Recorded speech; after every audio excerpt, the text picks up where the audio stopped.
which it stands, one nation, under God, indivisible, with liberty and justice for all.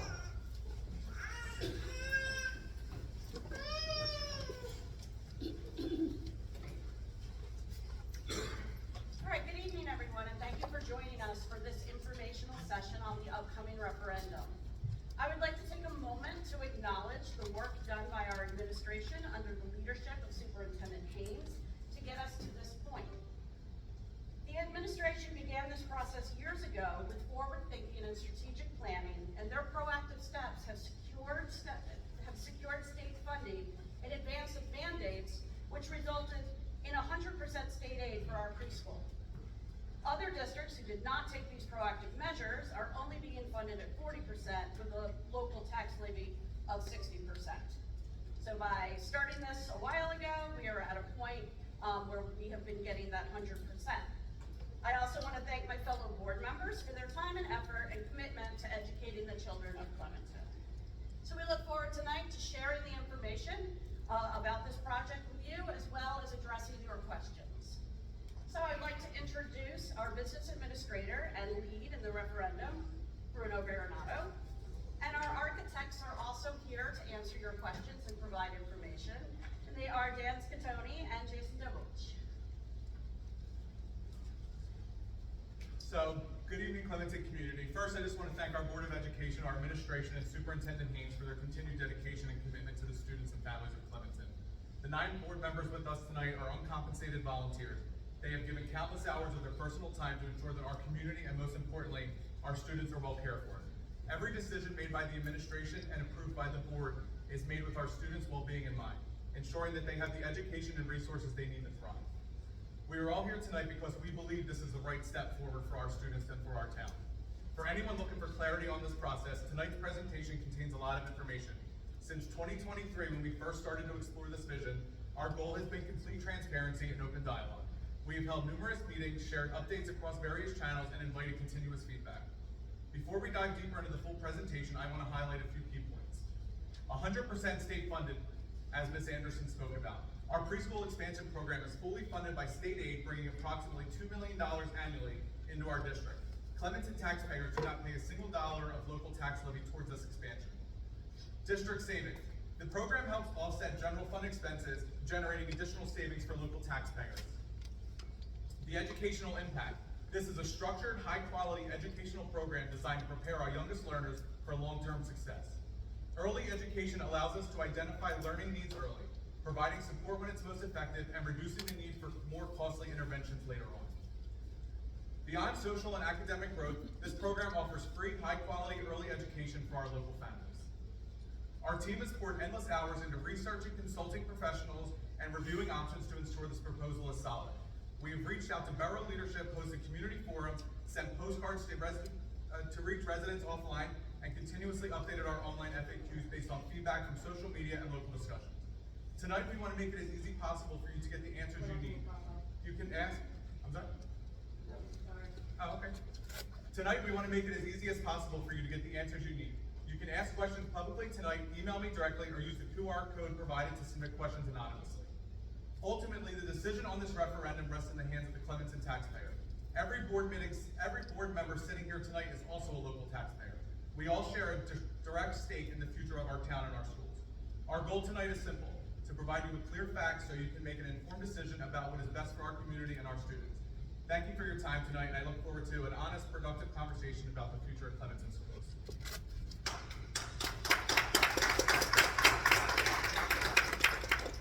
So, there's only 6 board members here, but we do have 9 board members. 1 board member just had a baby, so congratulations to her. And the others had prior commitments. So, we're going to go through this presentation tonight. I asked you to hold the questions till the end because some of the answers might be answered in later slides. So we'll go through this, and if we need to go back to a slide if you want clarity, we can do that. But we'll run through this, and then we're open for any questions you guys may have. We're going to continue updating. Ms. Trish Harvey is going to be taking notes. Any questions that are asked tonight that are not on the FAQs will be placed on the FAQs. And this presentation will also be available on the website most likely tomorrow. So, the vision for building a bright future. As we've stated multiple times, we are 100% state funding advantage secured ahead of time. As you notice, we also have that to the left, that is a blue ribbon school. We have been nominated the #1 Title I district in all the state of New Jersey, and we have been nominated by the Blue Ribbon School to earn Blue Ribbon School in Clementon. We've seen some questions about this. Why can't we build on here? Why can't we build up? Why can't we build out? We have done a comprehensive study with engineers, with architects. We are surrounded by wetlands, and the ground is so saturated, if we put a second floor on this building, the building would sink. It would actually be more costly to add a second floor onto here than it would be to move over to a different property. The other thing to note about this is, we've even explored putting additional classrooms on the path behind the electronic sign, that as well as also wetlands. So we, aside from taking the little bit of space that the students have in the backyard, we have no other buildable space within this property. We've also explored every other property within the town. Nothing else is there. We've seen some questions about the CVS. We did explore the CVS. It would actually cost us more money to renovate that, and the students would have less space. We've explored the space over the old, next to the new Ollie's. We've explored that place next to Ollie's. Unfortunately, it's contaminated, and we cannot have students in there per the Department of Education. This is just a pre-K facility roadmap timeline. So as you see, we've started this process on 4/28/2023, and we've been in contract with the Clementon County Improvement Authority to buy the property on the White Horse Pike since November of 2023. This timeline shows all of our thing and our projections and whatever. There was a big lapse in time between 2023 to present because we were waiting on the title. We did not have clear title for the property, so we could not move forward with the process till we received that. There was something with a bankruptcy with a prior builder that had a lien on that property. So that's what took so long for us even to move forward to this point. Some people are asking about demographic studies, so we did have an entire meeting dedicated to the demographic study. We did have SLAM demographers come, and they presented. But this is a slide. Also on our website, we did post that entire presentation on there. So if you have any questions, feel free to email me. We can definitely review that, but the entire presentation that's presented by SLAM Demographics is on there. This shows that our population is going to stay around that 700 mark. And just something to note, this demography was done prior to the additional building of more townhomes. This was only from the first phase of townhomes was part of this. So we have, there was I think additional 3 phases after that were not part of that. So we will see an increased population within our elementary, within our middle school, and we also have our high school population because we're a send-receive relationship with Pine Hill. Expanding the early childhood education. So we have received our preliminary Department of Ed approval for that property. We have tested it, and I can let our architects speak a little bit about that as well. But it was a pretty extensive, rigorous process in order to get that completed. So Mr. Dubowicz and Mr. Scaroni.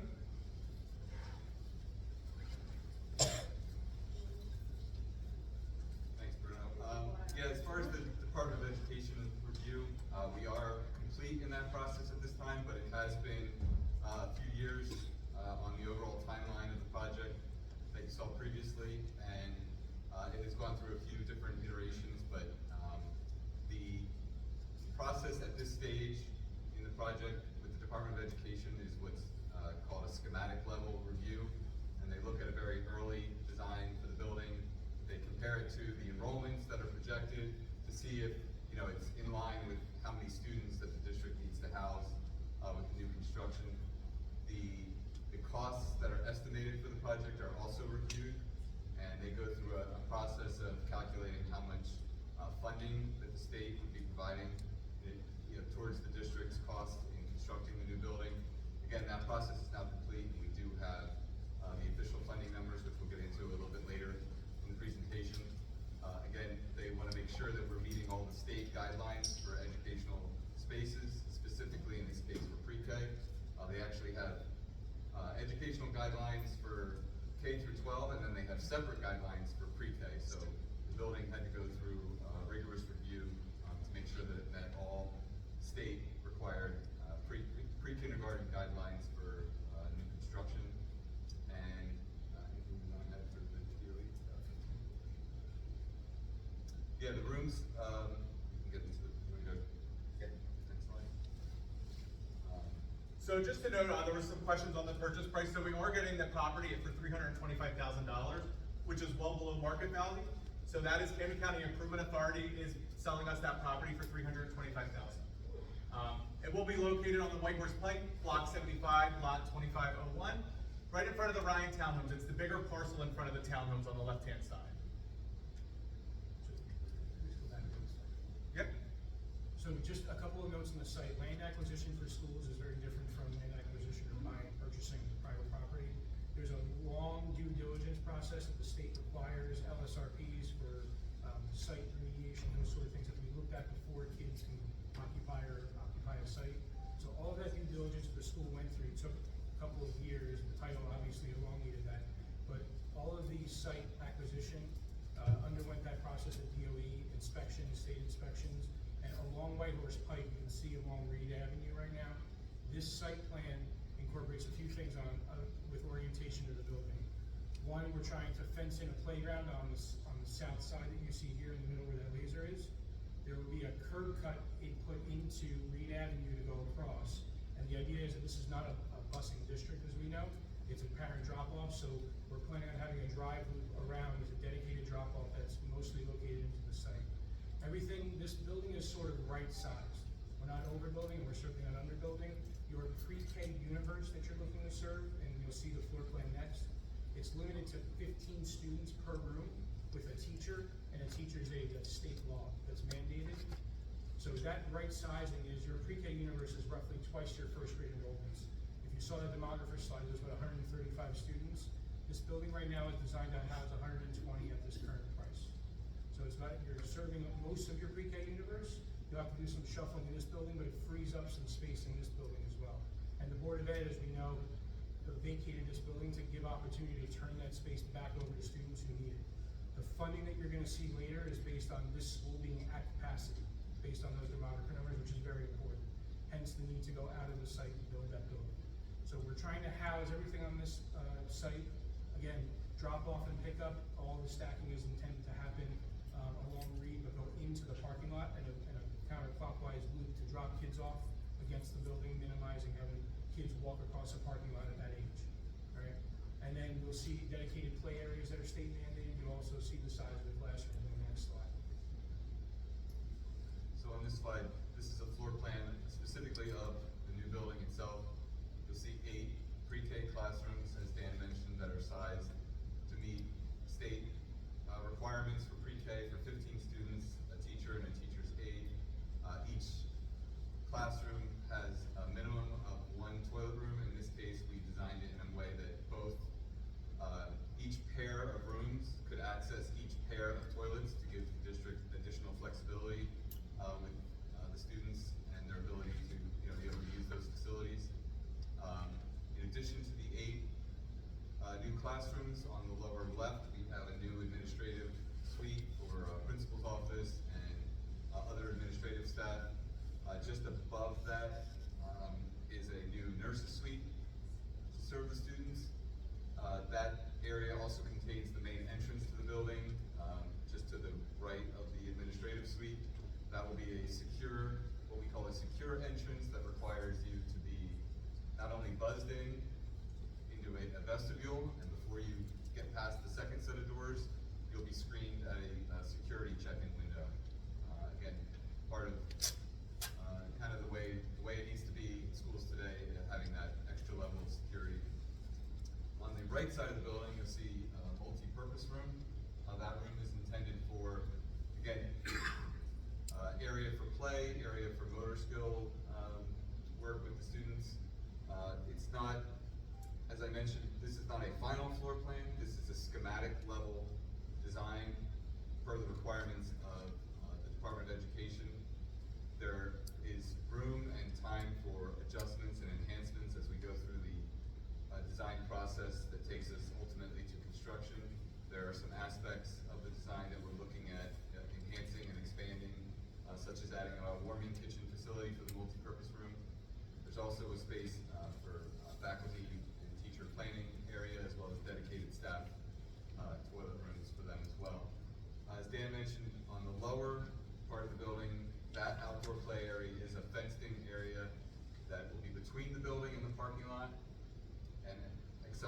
course, directly from the building. The area on the top side of the plan is another outdoor play area, which will also be fenced and screened from the main road, so you really won't be able to see it from the main road. The major difference between these two play areas is that the one on the bottom is intended to have play equipment specifically, whereas the one at the top is meant to be more of an open play area, and that's directly accessible from the multipurpose room. Yeah, I would just add at the outdoor play area that's on the back closer to the White Horse Pike, we addressed some questions, again, very early plan, but we're aware of obviously the proximity to the highway there. Looking at things to screen noise and also security provisions that we can put in, such as bollards or barricades to stop any traffic in those areas. So we're taking those things into account, we're just not seeing them at this point. Part of what Jason mentioned about the design process, the design of the building in final documents and bidding and all that doesn't happen until a past referendum. You don't incur those costs as a school district to fully design and engineer what we would call bidding and permit documents unless we know the referendum is going to pass. So that process that takes anywhere from 9 months to a year happens after the referendum would pass. So you wouldn't see construction the day after the referendum passes, for instance.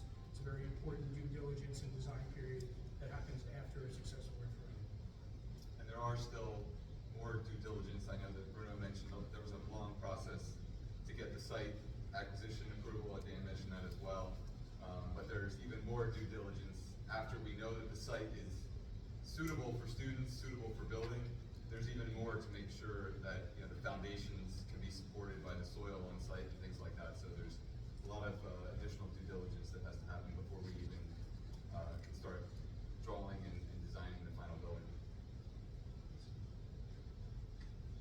So, this is just a proposed rendering. You saw an earlier picture of a rendering of what the classrooms might look like.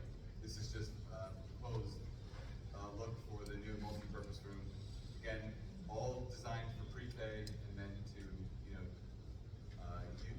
for use by children at that age level. There's really not going to be much in the way of, you're not going to see it like a full gym type of space. It's more of a flex, open area for student activity at the 3 and 4 year age level. No basketball, sorry.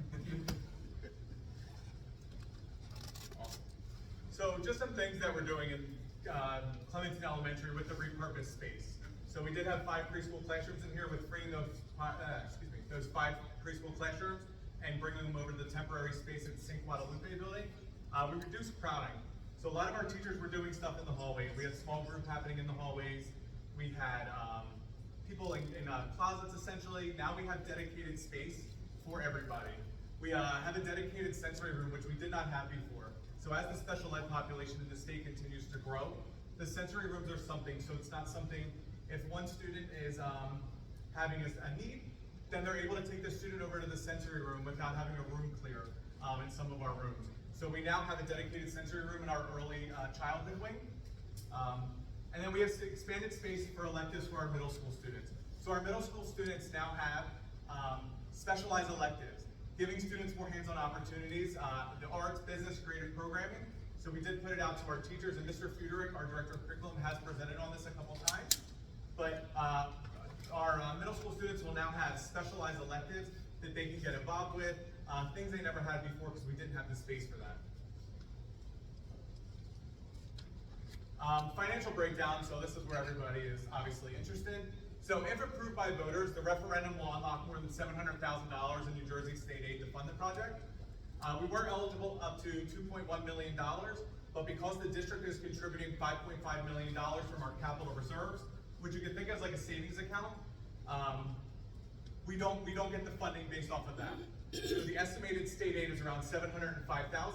The local share for the taxpayers would be $7.3 million. Total cost of the construction is $13.5 million, which includes the purchase of the property, and that includes furniture, that includes everything soft costs, which, as you know, we already have most of our soft costs through the furniture we've already purchased for the new building. We have the cameras already, we have the cafeteria equipment, we have the entire technology infrastructure. So those are all costs that will not be incurred in this, that were built in. estimated tax impact. So what I wanted to reiterate here is, this is the most conservative guess of the estimated tax impact. This number won't go up, this number will go down. So it will not go above this. The average assessed value of the home, this number comes directly from the state of New Jersey to our financial advisor. So we don't have any input in this number. That assessed home value, something to keep in mind, an assessed home value is different than what you would sell your property for. If you sell your property for $500,000, your home may only be assessed at $115,000.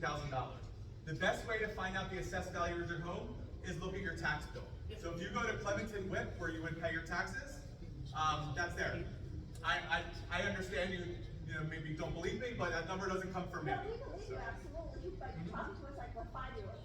Is it just based on the assessed value of the property, or is it based on the market value of the property? Assessed value, not the market value. That doesn't even make any type of economical sense at all, because when you look at the. All right, well, we'll answer questions at the end. There is no 115 market. It's based off the assessed value. The number comes from the state of New Jersey. All taxes are based off assessed value that are done on a Yeah. periodic basis to 10 to 15 years. The borough last had their last assessment, I believe, around 2018. It was just before COVID. And these are assessments of what home values were at that point. We all know they jumped up after COVID. But it also does include a fair amount of, if you go back to Chelsea Circle, those homes are primarily assessed between $45,000 and $50,000. And there's quite a few, so they compensate where most of our homes are assessed much higher than that, and your tax increase would be brought up based on the assessed dollar per hundred on that. So many people will pay much more, and there'll be some that will pay less in the townhouses. So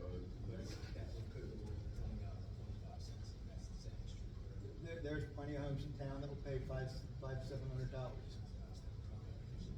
So it's based off the assessed value. I would encourage everyone to check your latest tax bill. It'll have your assessed value on this. Where's the 100% state funding come from for paying for it? 100% state funding is for the actual preschool program, not for facilities. So the state at this time is not funding the facilities. They are just funding the programs. Things that are funding the teachers and staff and all that as well. Correct. Now, is that, I don't want to interrupt. No, please. Is there a long-term contract, or is that a year-to-year thing where the state could cut it off with a short notice, say a year notice? That's, I probably can't answer that. You guys typically apply for that aid annually. We do not apply for it. We're given it because we already applied for the grant. So we're approved through the preschool expansion grant. We do not have to apply annually. But they don't have a set time period that those grants are good for, that before the state has to pass a new legislation refunding that? I would assume that's it, yeah.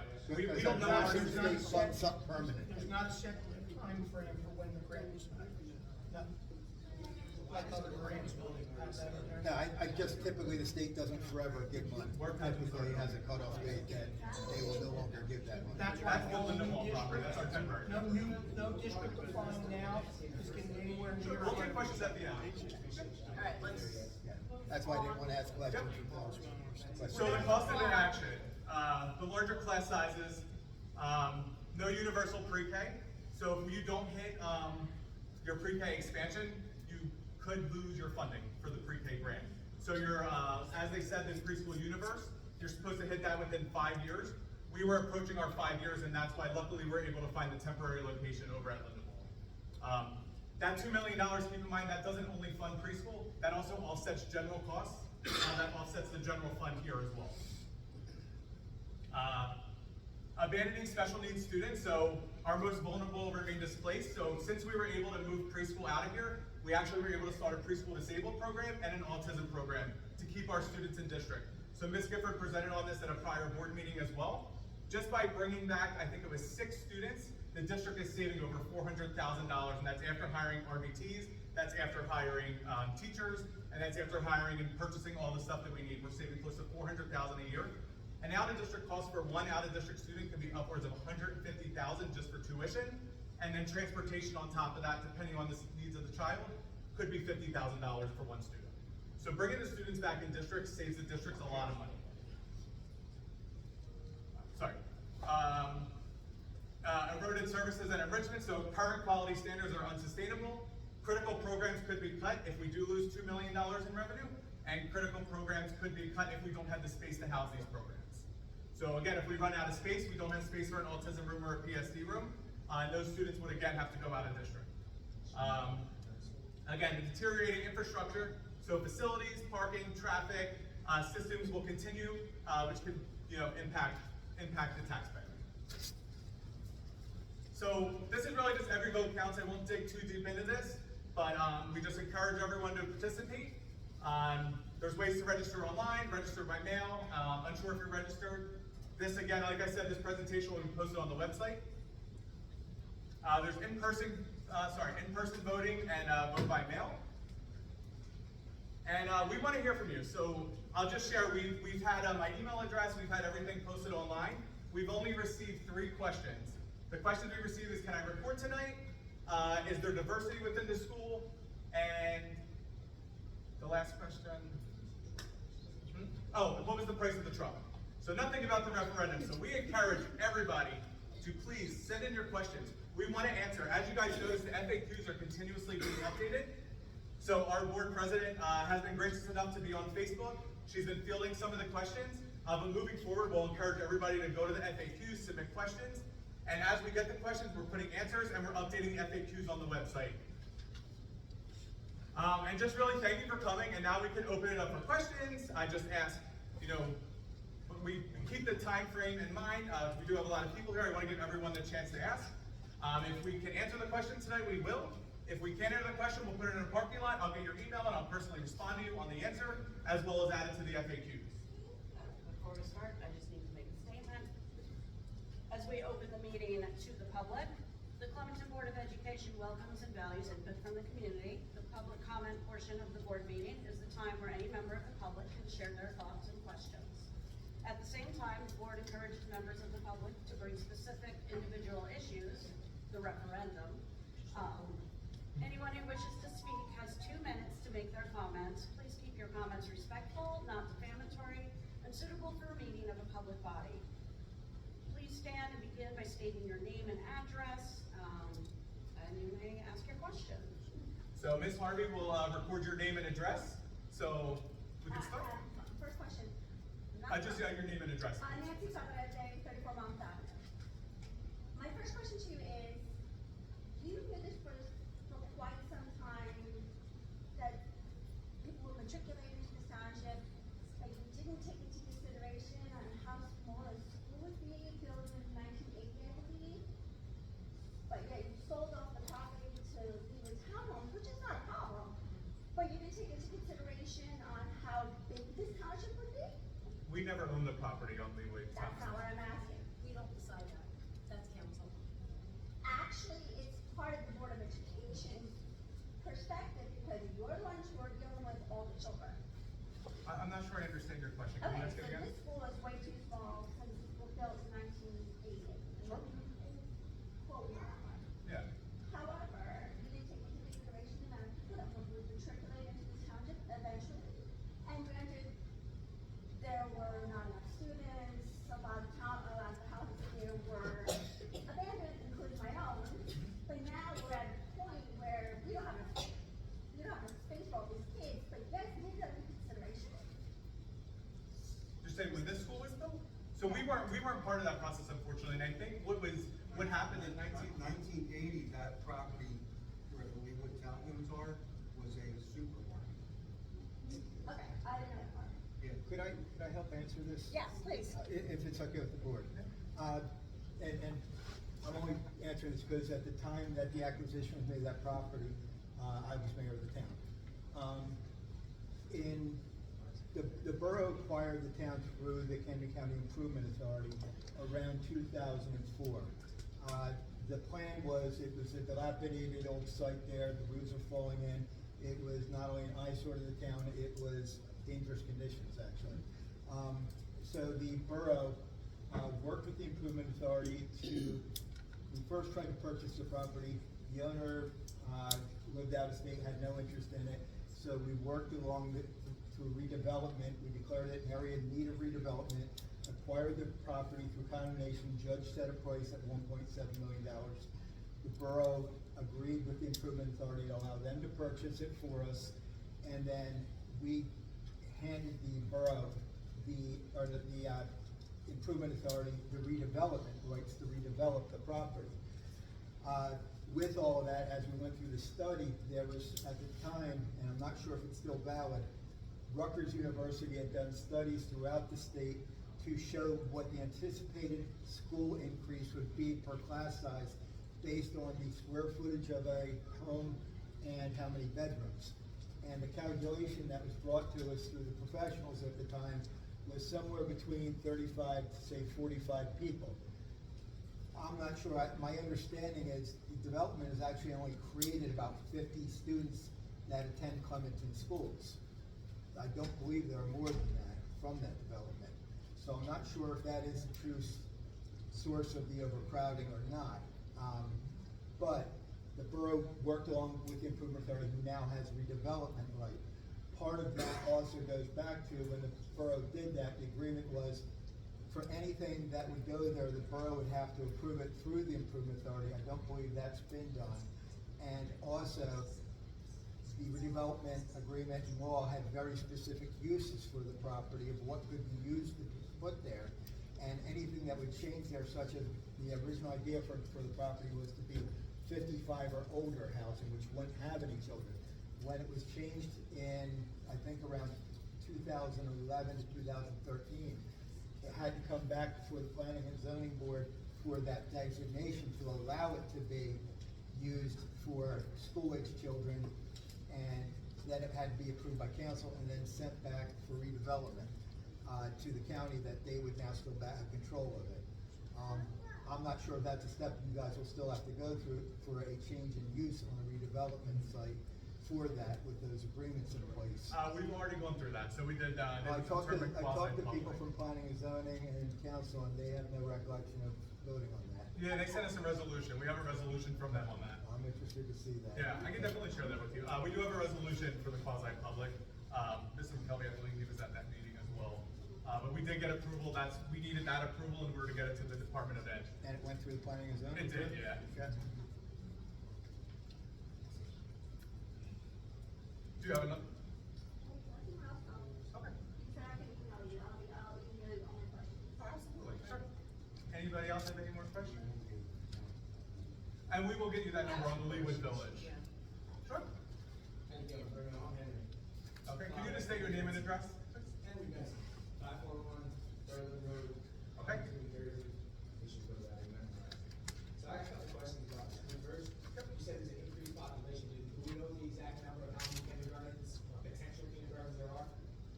In the short answer? Kindergarten students? That can potentially come to this new school? We wouldn't house kindergarten there, it's preschool. Preschool, that's what I meant. We have a projected number. Yep, it's, right now our projected number is to be at 105. Our universe is 135. And what do we need in order to maintain funding? We need to hit our universe. That's 135? Correct. Is that why we're trying to push this so hard? Correct. Okay. And then my next question being, why wasn't the landscape considered before any of this planning, as well as the kitchens, as well as how the kids would get their lunch, or is that how the parents are bringing it?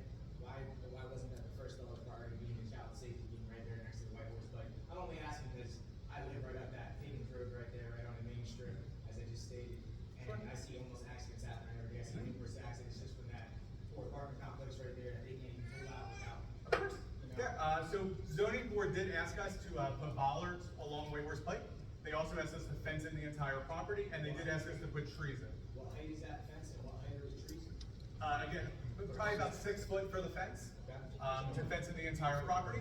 And then as far as the trees, I don't think they've been selected yet, but that we did tell zoning we would be Is that putting chain them. link fence or fine? It hasn't been decided yet, but it will be a 6 foot fence. Is it not? Sure.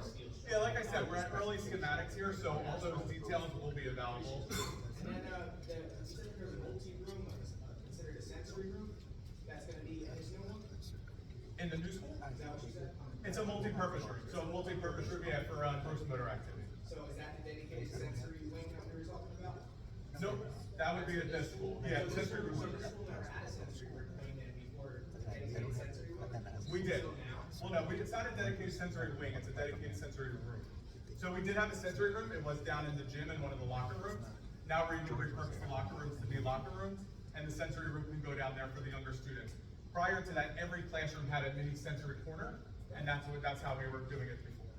Okay, what's in the locker rooms as far as like still, as when it was a sensory room, was there still like lockers and stuff? There was not, the room was cleared out. Space? Okay. And then, the last couple questions I have, I'll make it quick, I appreciate your time. You said that, you didn't ask the bathroom in the kitchen room. Is the I'm sorry? bathroom part of your design, and is the kitchen gonna be in there? Why wasn't that a first thought? And if not, how are the children gonna get their lunches? The ones It is, we will have a kitchen in there, he did speak about it, that there will be a kitchen. These are preliminary schematics. So to be honest, I don't want to pay the architects to do real schematics until we know if we're moving forward with the project, because they are very expensive. Gotcha. And then my last question, or I got two more, I appreciate it, trying to keep it brief. You said that there's the autism room, or is that being classified that? You guys get more funding under special education IDA or anything, or is there a reason it's being called a specialized room now, or? Because the students have autism? No, well, I meant that and the sensory room, the dedicated sensory placement. Yep. Is that like, are those like titles that we can help out with funding for our children in our district by getting federal? It's not necessarily, all the students, the state funding formula is based off of the cost of the student. So, there's different requirements for a general ed classroom versus an autism room. So I can't really speak to specifics, Yeah, but like ballpark, like what the difference is, 10,000, 20,000? I don't have that, but I can get that for you. It's all different, but if you look on the Department of Ed, the funding formula, it's about 600 pages long, so it's really hard to kind of quantify those. It's more so to give our students that have autism, instead of having to send them out of district, they're now allowed to be with their community peers.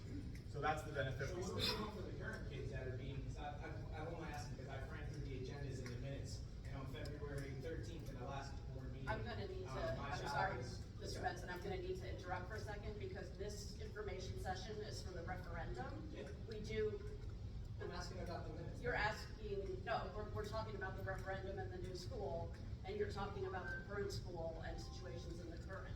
There will be a time. Hold on. It's a valid issue, because this may pertain to his child when it comes to the expansion of our school system. It does, it absolutely Okay. pertains to all of our children. Okay. I'm only asking because I got a statement talking about how much money that we're saving by bringing children back into district. I think the number by Bruno said was 400,000 on top of that. Am I Correct, yep.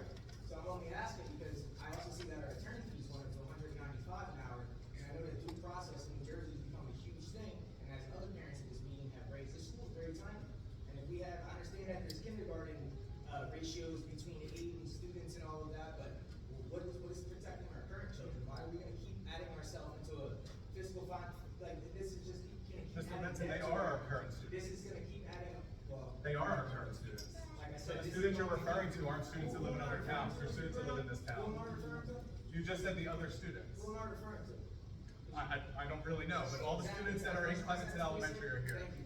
I don't think that adding more unplanned, unthought of, half of this stuff should have been thought about, like someone said, you guys knew that Ryan Holmes was coming in. You guys knew that this should have all been talked about.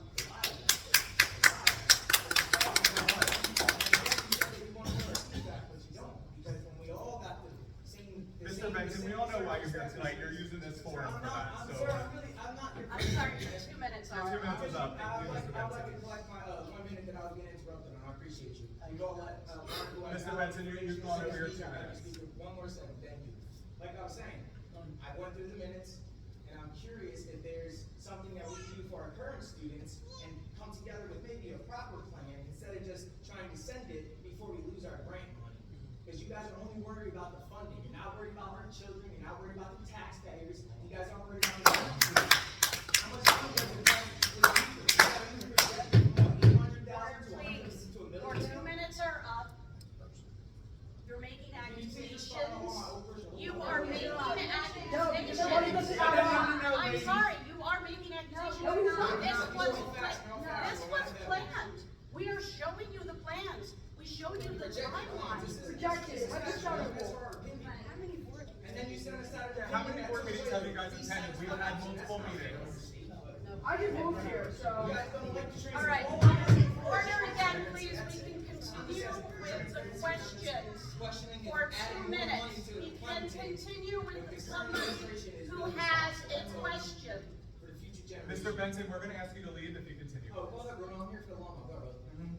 Are there any other questions on the Excuse referendum? me for 5 seconds. I'm sorry, but that's really inappropriate. You said Someone else that. trying to say That, you know, not. We have a room full of people and everybody would like a chance to ask a question. I understand that. Thank you. Give me 5 minutes on the floor again. There's You 2 asked- minutes. It is a 2-minute time for questions. He asked me if I needed any more questions, and now I have another question. Well, we have someone else that's asked before you, so we can come back to Well, it. now you're being very rude to this man, because he has legitimate issues with his school district. Now, I don't have to school district, this is my youngest child right here. However, he makes legitimate, he's inquiring legitimately about things that are gonna happen to him. I don't have to tell him something. So give him 5 minutes, and you'll be rude to this man, because. Thank you. Are there questions on the referendum? Yes, I have a question of, I'm sure there's gonna have to be bonds. Can you just say your name and address, My please? name is Carl Muter, 37 California Avenue. I moved here in 2008. I lived by myself here for 10 years. During that time, making less than 35,000 a year, so I know what it's like to struggle in this town. And I made ends meet, believe me, it wasn't easy. Because I didn't have a car, I was able to make it. With a car, I'd have been sunk ass, because they were suckers on me to get a mortgage through real quick before Armageddon in 08. And then, after I moved in here, I was like, what the hell's going on with this grants parking lot thing? And then all of a sudden, they start this project in there that I knew nothing about. It wasn't advertised or anything like that, right? And then all of a sudden, it just gets abandoned, the whole project, and it's like this junk thing is just sitting there, an eyesore. I don't understand how that happened. But roll it forward, I think it was very poor way that they sent a postcard out, not saying about the impact of what it was gonna have on the taxpayers. I moved here without, minor children, okay? It was about affordability. And after my wife left, I basically, people were saying, well, why don't you get a roommate? I was like, well, I need to get a refinance, or the house is gonna get taken away from me. And it would've been another goddamn abando. But I stood up and I stood my ground. I tried to get a $50,000 grant. Oh, I didn't have the Fannie Mae or Freddie Mac or whatever. And I didn't like that too much, but I sucked it up. I got on my ass on my bicycle to work, to get on the train, to get to Camden, to work with homeless people. And I did that for 20 years until it became a toxic work environment. Now I'm out, I'm not working, okay? So I'm a little worried about my tax impact, okay? I got a small inheritance from my dad, so I think I can make it. But I don't know if I can make it if the taxes keep going up.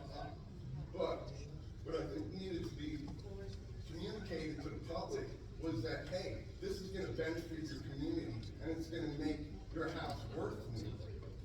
I don't know if I'm gonna stay here, because I don't know what the future's gonna bring. I'm gonna try to stay here, all right? And probably will die here. And I wanna see our community do better. I don't wanna see these kids some just get ran over. You know, 15-year-old kid.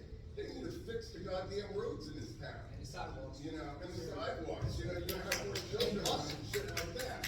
Stuff like that's gotta be planned out. I don't mind paying extra taxes, but put it in there, what benefits, how it's gonna benefit the community, you know? Just not this referendum that you're gonna vote on, and, you know, to be honest, until I started looking into it, I was like, hell fucking no. It's gonna be people, low-income people that are gonna access it, and everybody else is sucking up and working her ass off to stay here to keep a house, isn't gonna be able to put their kids in there. It's not true. It should be on there. It's for all. It's for all students. And if it was presented that way on a little pamphlet, which I don't believe it was, maybe more people would support it. Maybe somebody needs to communicate things better to the public. I'm not saying the things you're doing is bad. You're all here for volunteer, and you don't need to get browbeat. You know what I'm saying is the township as a whole. I'm pretty new to the game because I didn't have the goddamn time. Believe me, taking care of my house, my dog, and getting to work was a real hassle. You know what I'm saying? I didn't have time for township politics. So we need a quick answer, vote on shit like this. Not have to go to a meeting and everything else, or look on a website. It should be quick. You know, that postcard could have been better designed. That's all I'm saying. I appreciate that feedback. Thank And how are bonds gonna get raised? And what's the interest rate? How's that gonna be figured out? So the rate that they gave us was a conservative rate. We won't know until the bond goes to sale after referendum. So how does it get sold? Like, how does that work? I don't really know that full Market process. or is it closed market?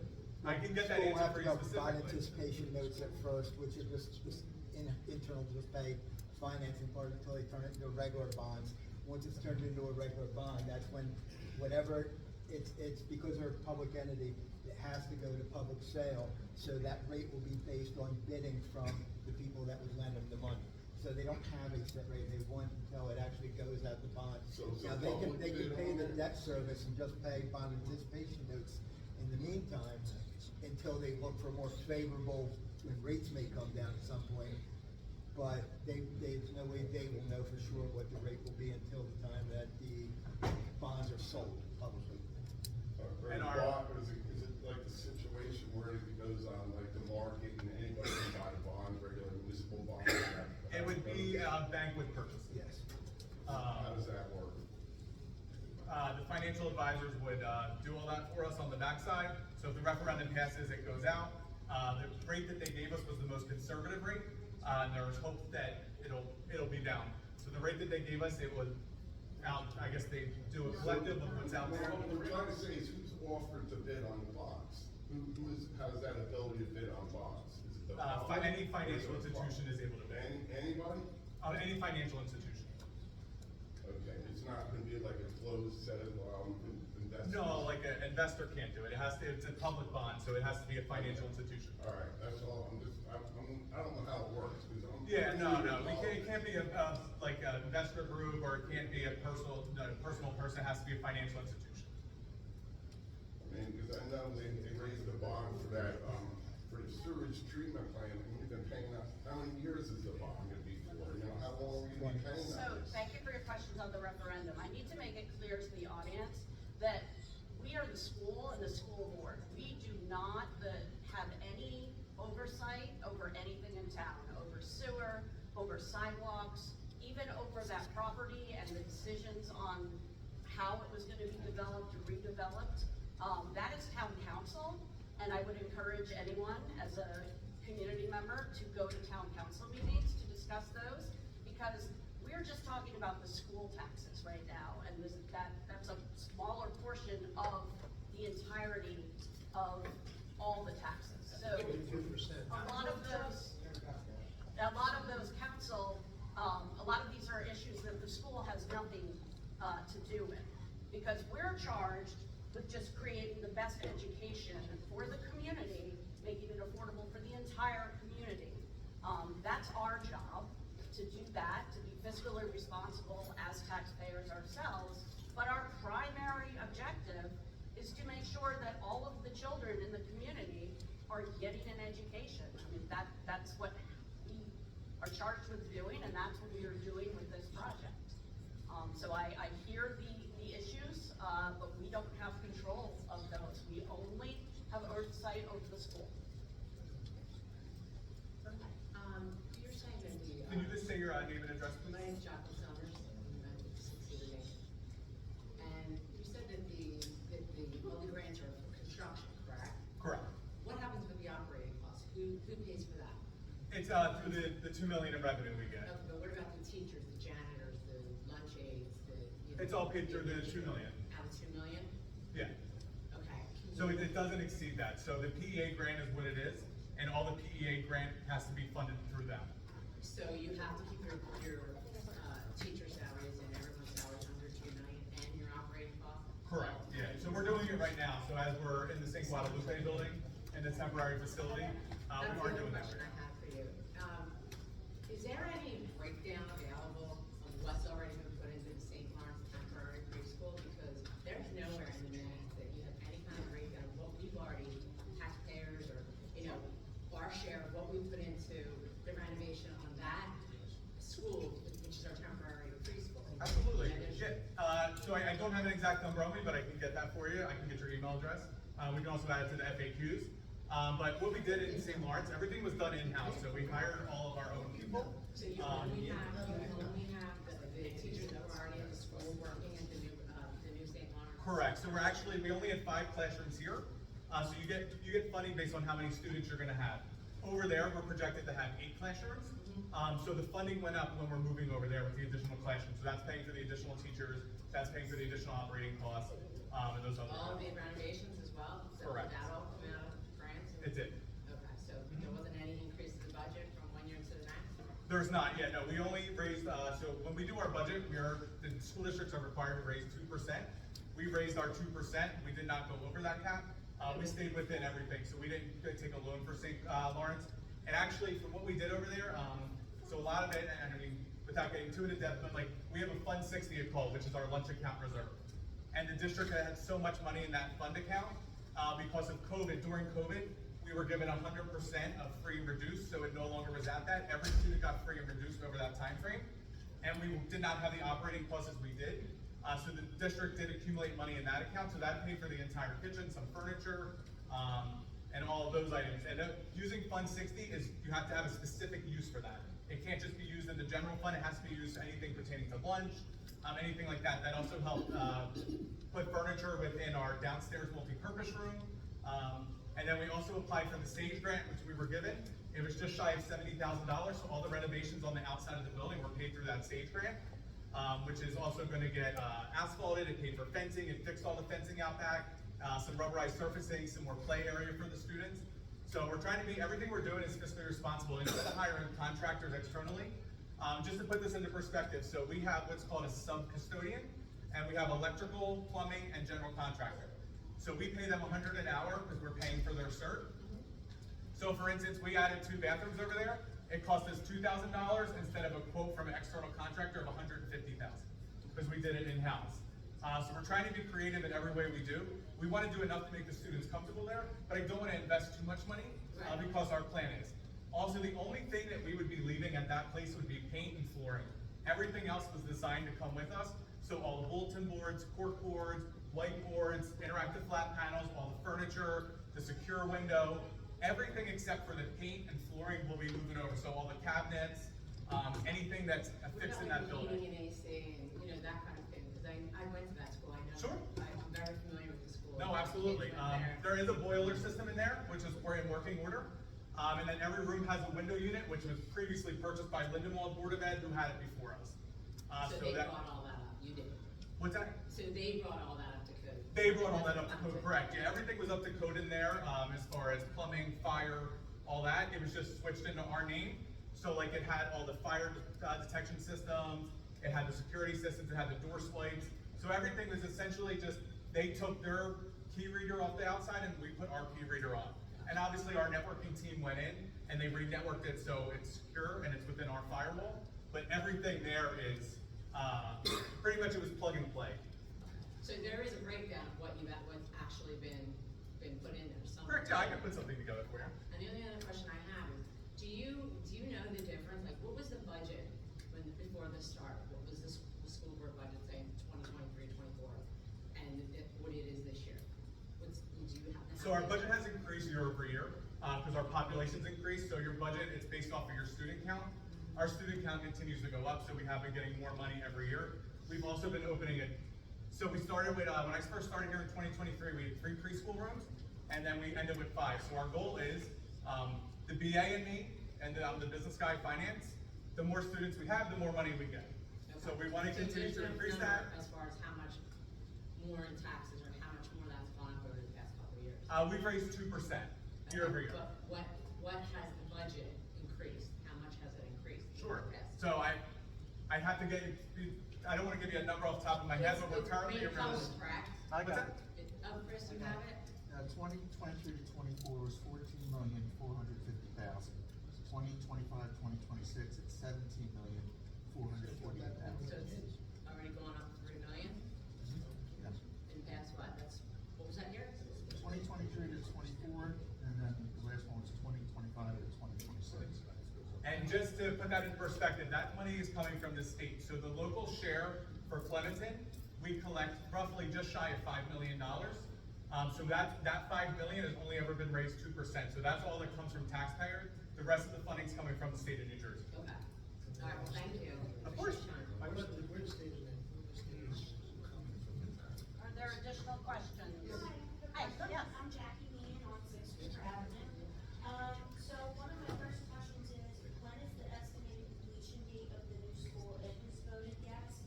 And will St. Lawrence be used as a temporary school in the meantime, or what will be the plan after the first year? Sure, so our goal is to stay in St. Lawrence until the new school is built and to do a seamless transition right over to the new school. Unfortunately, with the construction, we're probably looking at 29-30. Yeah, correct. Year 29-30 of moving into a new building. So we would be able to stay in St. Lawrence until then? You don't Correct, yeah, have to move another location or Yeah. put any funding anywhere else? Absolutely, yeah, our attorney has ensured that the contract is within our favor. He's worked with the diocese to ensure that we do have that until whatever. There is also potential extension at the end should we need to extend it. But our goal is to stay there until go to the new. And I believe this question might have already been answered online. Sure. But do you plan on having the start times for both schools at the same time? Sure. We do. We wanted to keep it uniform, but we are also offering the additional programs. So for the preschool building, you can drop off as early as 8:05 as well as this school, and school starts at 8:40 for both. So we do breakfast before the bell. So 8:05 to 8:40, you can drop off either school, either students. We also have for the after school, preschool ends at 2:40 and regular school ends 3:15, correct? Yes, 3:15. So whatever you choose to do, if you choose to go over at 2:40, I know parking over here can get tough, and that's been brought up. We also are offering a fast lane. So if you have a student at pre-K and you need to come over here, we'll have that lane up front where you're able to have the passport to get in and you can go through that. Miss Folila would be able to help with that. That's going to be our supervisor and principal at the Early Learning Center. We're also offering an after-school till 3:30 there without having to pay at the preschool. And then we'll also have our before and after care at both schools through Archway Just Kids. Okay, and what about for parents who may not have automobile transportation or have to walk their students? Sure, so we have, our police department has worked with Lindenwold Police Department to ensure crossing guards are placed at the appropriate things. So the rule in New Jersey is if you're within 2 miles of the school, that would be there. There's only one street that is not within 2 miles of the school, and we haven't had anyone enroll from that street yet. We are a walking district. Everyone within 2 miles of the schools, either schools, would be walking. I just don't feel like it would be feasible if you have a parent, let's say on the outskirts of Clementon, to have to walk their child. Let's assume their first child is a younger child who has to walk. They Sure. can walk themselves. And then that parent also then has to walk to the elementary school. I feel like you're not giving the right amount of time for said walking parent to get both children to time to school at one Yeah, time. no, that's great feedback, and that's I feel like something. there should be a little bit of wiggle room with one school or the other, even if it's just like a 5 to 10 minute window, so that it's more feasible for a parent to get both children to school on time. Because you have to take into factor the traffic, there is going to be increased traffic. It's already kind of hell when you're coming down, I agree, yep. road to get to the school. Mhm. The parking lot's probably still gonna be a mess. Sure. Getting into the new school, the parking lot's gonna be a mess. Mhm. I feel like there needs to be an adjustment to the time of when the students Yeah. should be to school. That's definitely great feedback. So we decided to keep it the same the first year, and we will definitely, for those situations, we're not gonna penalize your student if they're late, if that comes into it. So your student would never be penalized for being late to school. And if those are individual concerns or somebody has them, we would ask them to come to us directly, and then we would be able to figure something out to help them. Okay. And then my last question is, what was the deal behind Ollie's contaminated? Why couldn't you build on that property? You mentioned contamination. We were just told it's contaminated. Okay, you weren't given any more information. Okay. Oh, mold, sorry. Mold, okay, Yeah. so it's just a physical property itself. It's a, yeah, No sorry, not mold yet, itself? physical property. Okay. Because it's been there for so long. Okay. Yeah, and it's been vacated for so long, I think that's the biggest issue. Okay, thank you, that's all. No, of course, thank you, my pleasure. Sorry, I Yeah. have one question I have to ask you. In the state of New Jersey, is it mandated that we have to have preschool? Or is it? It is not mandated, but the state is moving towards that right now. The reason, and I'll share from my perspective, so the reason is with the preschool, it's helping out with early intervention. So the sooner we're getting these students into our school, is the less that we're gonna have later. So if we're able to catch an early intervention earlier on with that 3 and 4 year olds, if they need speech, they may only need 1 or 2 years of speech, versus if they come in kindergarten, they may need 6 years of speech. Or they may have different learning disabilities. By us doing early intervention, it's helping mitigate some of that. And the state is already seeing those savings. They have things out on that as well. Okay, and the minimum, the St. Lawrence temporary Yep. preschool, is that strict have any policies right now to accept out-of-district students. Okay. Yeah, we're not a choice school or anything. You have to be a Clementon even though it's in Lindenwood, you still have to be a Clementon resident. Sure. Yeah, Jeff Watson, BOE Meeting. Just a question for the architects. I'm a construction manager for a construction company. And do you have a 10 to 20% add-on built into your price here? Yes, 10% contingency 10%? is, the state mandates 5, we put 10. You're probably gonna need, now I'm hearing that completion won't be until 2030. Well, So you're probably gonna have at least a 30 to 40%. The with 10%, increase in materials. the 10% is not to accommodate escalation. The escalation cost between now and 2030, that's built into the construction cost itself. So when we you're telling me estimate, that if it's completed in 2030, it's still gonna be the 13 million. right, that's the way, It's not that's gonna be estimated. We can never go over that, we can never go over that amount, that bond amount. Yeah, once that referendum is approved at that dollar amount, the district cannot spend more than 1 cent of that Okay, number. because I heard you say that the plans aren't final, it's just a rough draw. Right, but we, So how much is budgeted for your wish list that we don't have the actual blueprint? I would never start a project without a blueprint that I could give to the customer and say, this is what you are getting. so our construction cost is based on a final design of the building. What we are required to do at this point is just provide a schematic level design to the state. I know it's required to do. But our estimate of the cost is based on what it would cost in a final design level So project. realistically, then by completion, there's gonna be a lot of stuff taken out of this building, because you're never gonna hit that number 4 years from now. That's never gonna happen, you know it, I know it.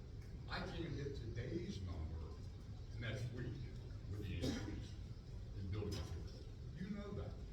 So don't stand there and act like, oh no, you're gonna be taking stuff out of this building. I just want the board to be aware of that. That you're not gonna get what they're promising you right now, 4 years from now. So, and I'll just speak You're from gonna my go perspective. to a lower grade carpeting, you're gonna go to a lower grade flooring material. Guaranteed. That's guaranteed. I just want you to be aware of that. Sure, no, I definitely appreciate that, and that's things to take into account for sure. I mean, I don't know what they're telling you, Mhm. but it's not gonna happen. Yeah. You'll have your building, Just one but point I of guarantee you, clarification. you're not gonna have all the bells and whistles that they're promising you now. One point of clarification, the price of the project would not be established in 2030. The bidding price of the project would be established in roughly 1.5 to 2 years when we actually put the project out to bid. Okay, so when we get to 2 years, how much are you projecting on material increases in 2 years? We're projecting 10% per year. So, I still think that's low. I think we should be looking more at 20%. It's not just that. I mean, 2 Alright, years ago, we 2 appreciate years the ago, advice. you know it. Thank you. It was a hundred. We- Excuse me, I'm speaking.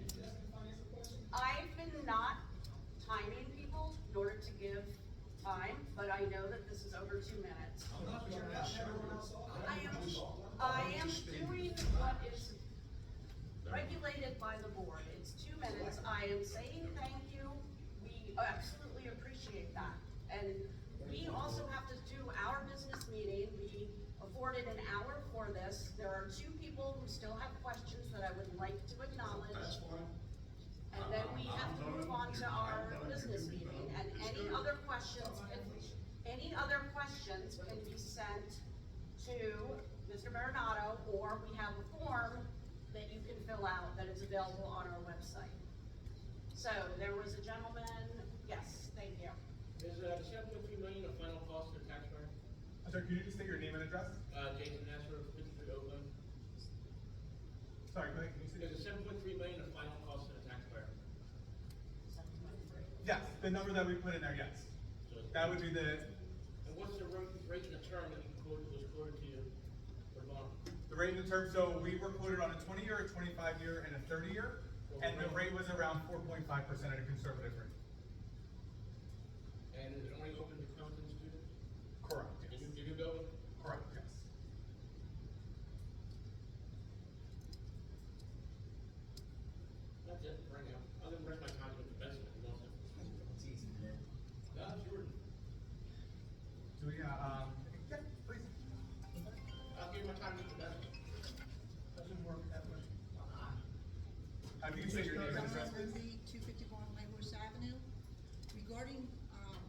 me and other seniors wanna know, do we have any input to vote on this? Because you say you could vote on whatever, they get that little piece of paper in the mail.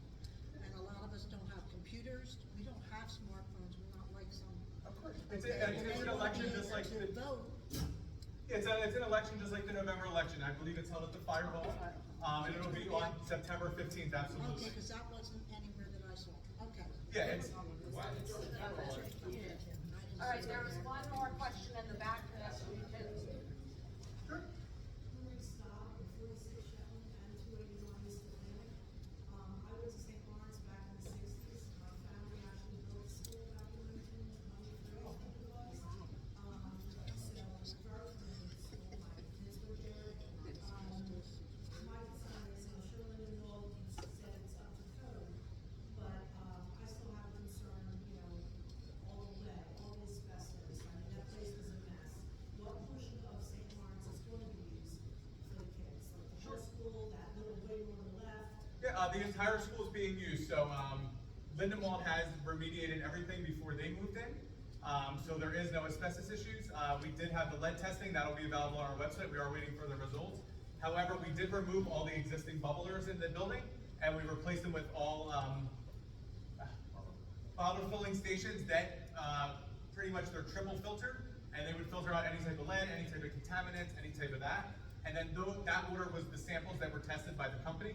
And that actually has to get sent to the Department of Ed to ensure that, everything's correct. If one of them tests out of order, it has the entire building, we'd have to go on water bottle only. And that's what Lindenwold did prior to, doing some of the lead remediation. They did have water bottles prior to that. Yeah, and the gym upstairs, I mean, that was a good effort for years ago. But Yeah. I haven't been in there, of course, since it's closed down, so I was just kind of curious. Yeah, the gym is actually, it's in pretty great shape up there. They redid the floors, and it looks really nice up there. And we're having an open house on, 26. the 26th. So we will, tour the building, so you're more than welcome. August 26th. August 26th.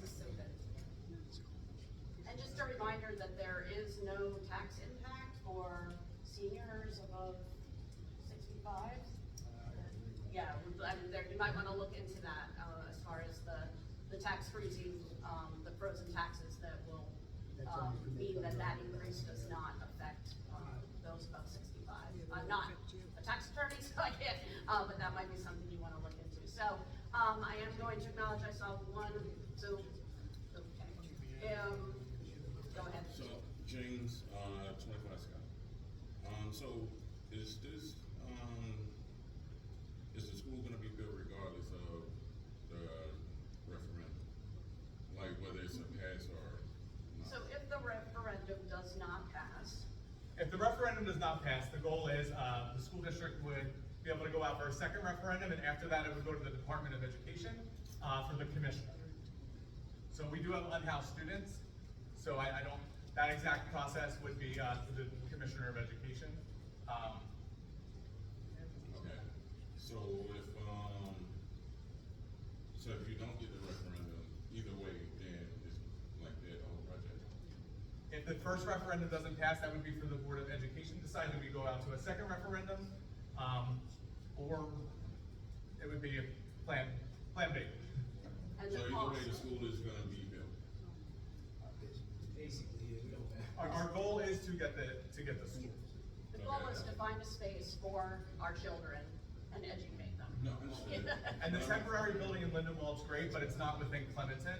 We would like to have a building within Clementon. Okay, so what's the numbers without the referendum? What do you mean? Like if you don't get the aid or do the referendum and get the fund, then how much, that's like 100% of the cost, no?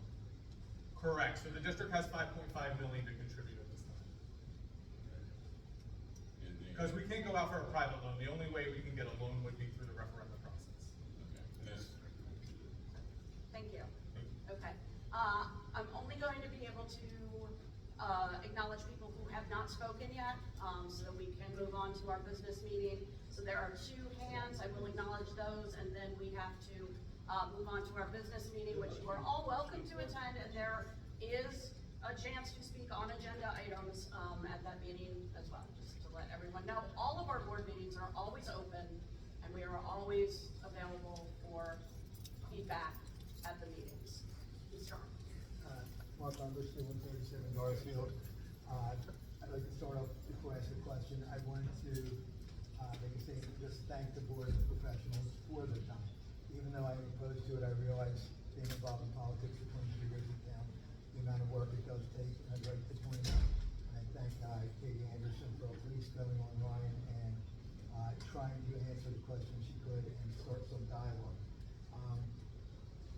Some of my concerns revolve around what I feel, even though you've been working on it for a long time and there has been dialogue with parents, there's been very little dialogue with the taxpayers that aren't parents.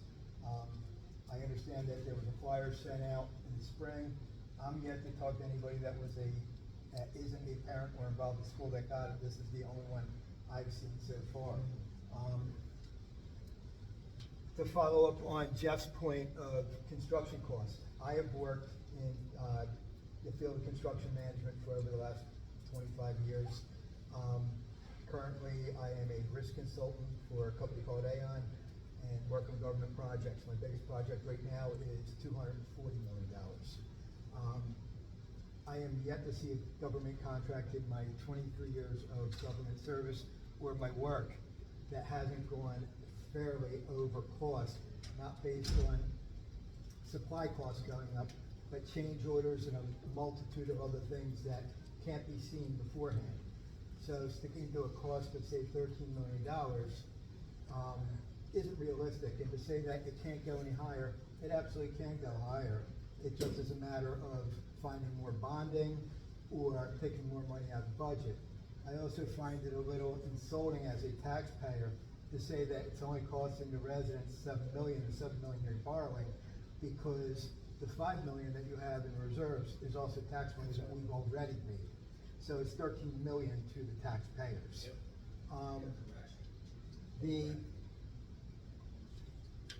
A couple questions that I'd like to get into would be,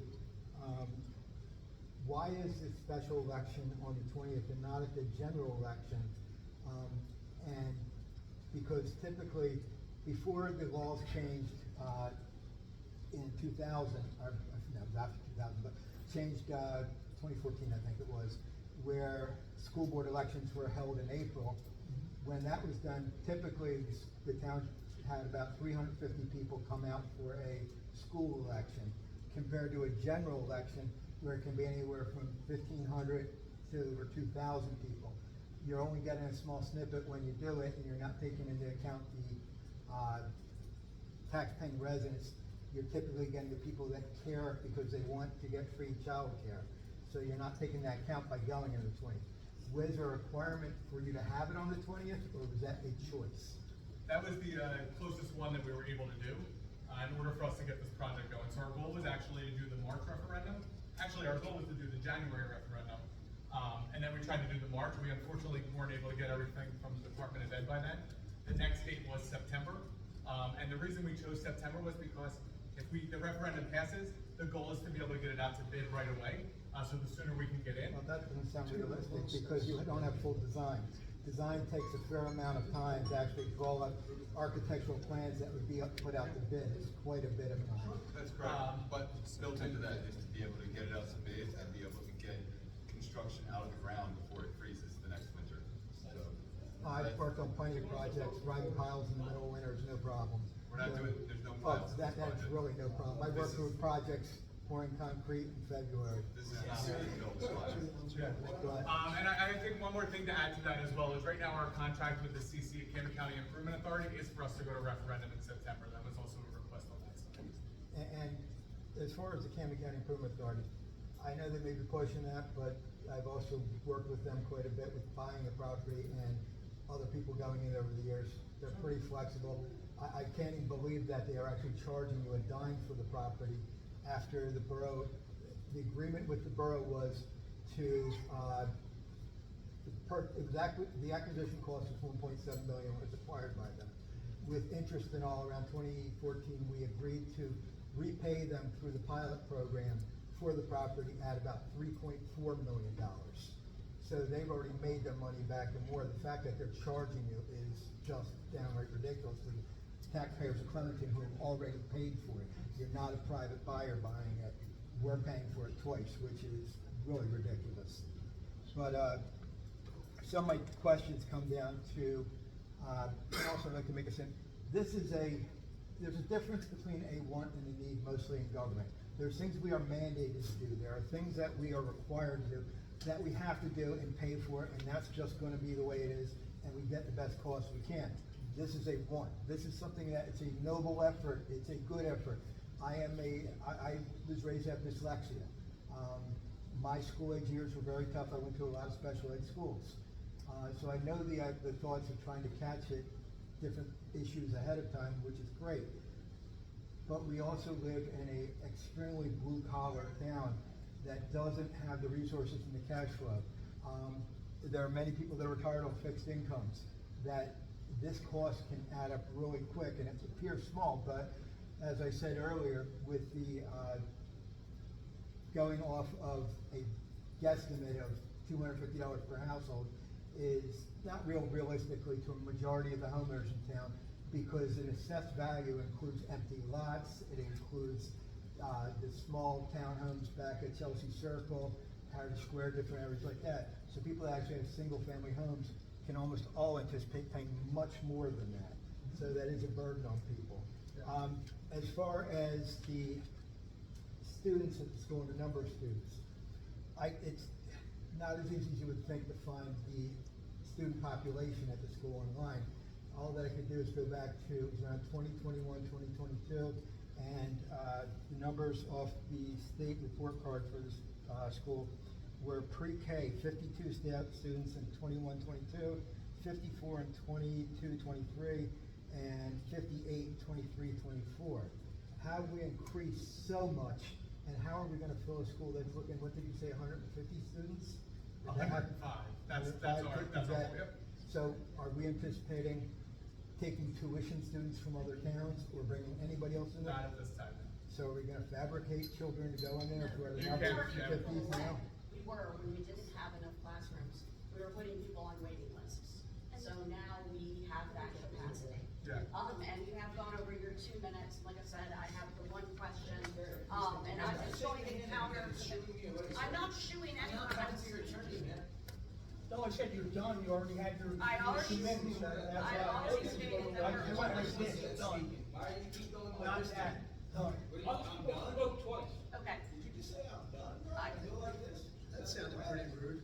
That's Okay. very rude, sir. I have a question about truancy. Okay. About There is if one of the kids, it was about one of her questions, is valid to all of our children, so I appreciate you stop disrespecting. me. I appreciate it. understand that you Now, my would like question to was, Ms. ask Anderson, more questions. was that if, However, like you have she not said, if been she has- acknowledged if for she walks Spencer. over to that You school, have not what's the been fact that you still acknowledged. went over there for truancy?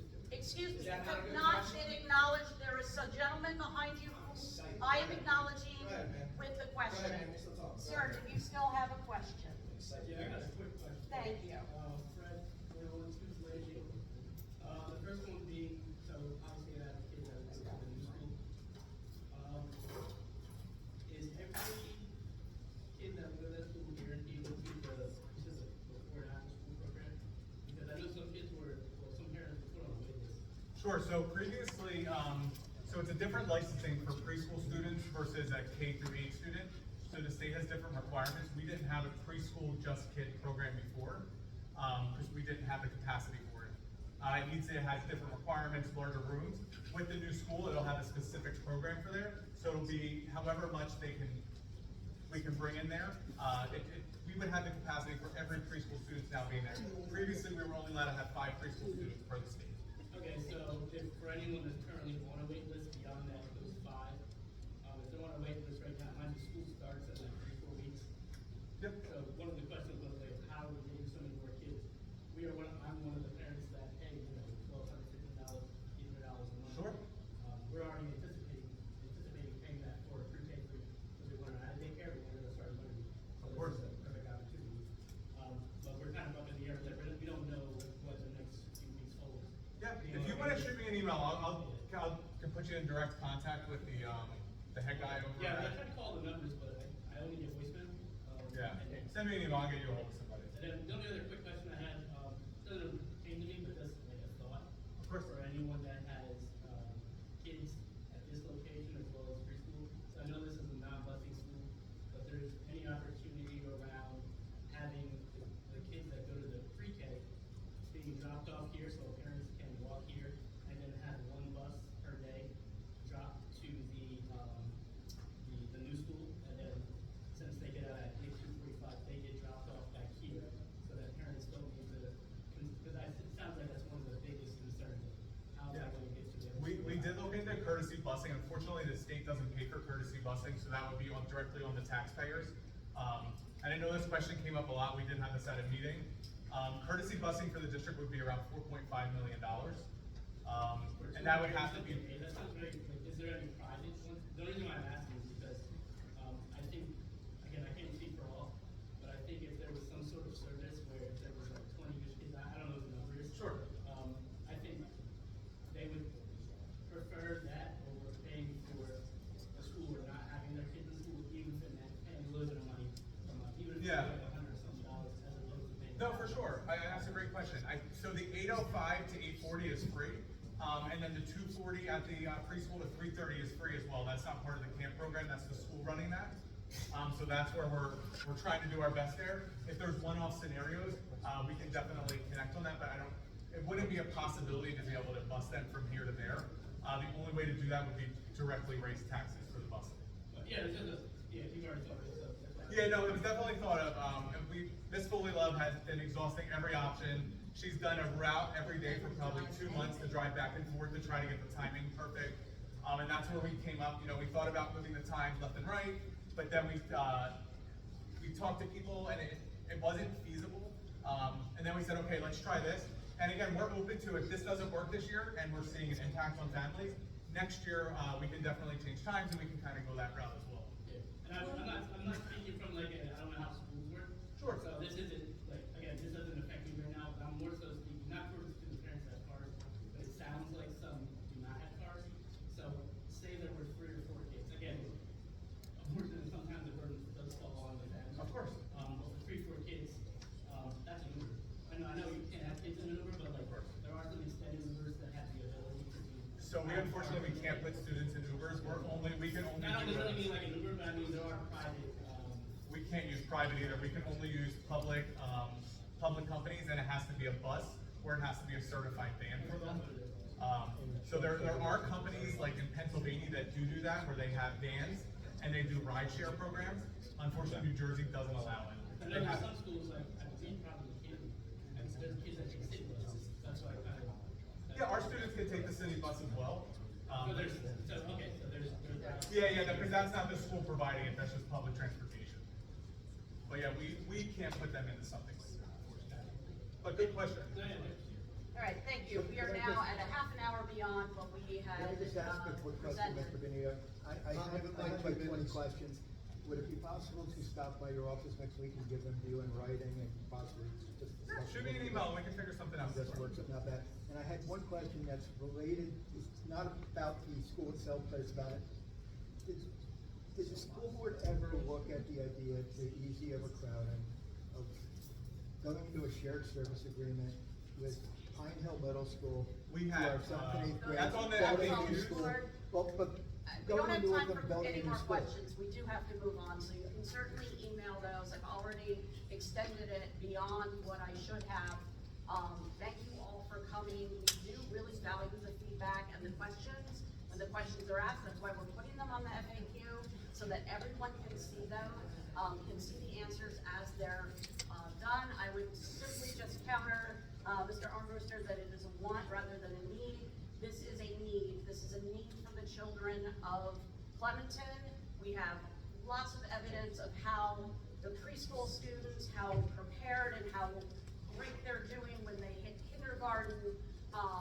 We have all of that evidence, and we know that this is going to provide them with the best education that we as the board can do. And we know that this is going to provide success. And don't forget that the ability for having this building also gives our middle schoolers more opportunities as well because it frees up space. So I really appreciate it. Please continue with your questions. And we are going to be taking a break now and starting our business meeting, which again